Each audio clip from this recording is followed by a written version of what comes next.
NATO və Avropa İttifaqı ilə bağlı Məlumat Mərkəzinin Kfemokartli bölgəsindəki nümayəndəsi Marika Lipartelyani bugün Marneuli gənclər ilə görüşərək NATO və Avropa İttifaqı ilə bağlı daha dəqiq desək viza liberalizasiya haqqında məlumat verdi. Bizimlə söhbət zamanı Marika Lipartelyani qeyd elədi ki, bu görüş Marneulidə təşkil etdiyi ilk görüşdür. Məqsəd isə sözü gedən strukturalar barədə gənclərə məlumat verməkdir. Görüşdə gənclər, qeyri-hökumət təşkilatları və mətbuat nümayəndələri iştirak edirdilər.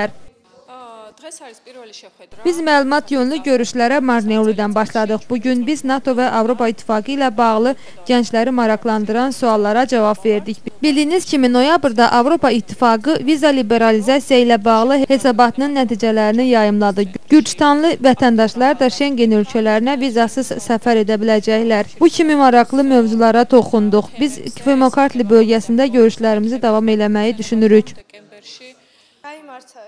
Görüşdə Avropa İttifaqı və NATO'dan söhbət getdi. Suallarımıza cavab aldıq. Məlumat yönlü görüşlər mənim fikrimcə tez-tez təşkil olunmalıdır.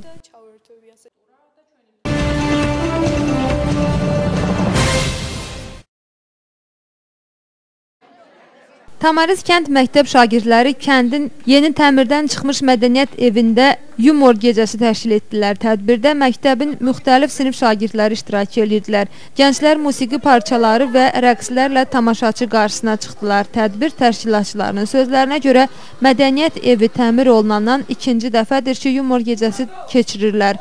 Tamarizlilər tədbirdən razı görünürdülər.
Məktəbimiz tətildə idi. Biz də bu fürsətdən istifadə eləyib ilk konsertimizdən sonra yeni parçalar hazırlamağa qərar verdik. Bizim satirik tədbirimiz izləyicilərin xoşuna gəldi.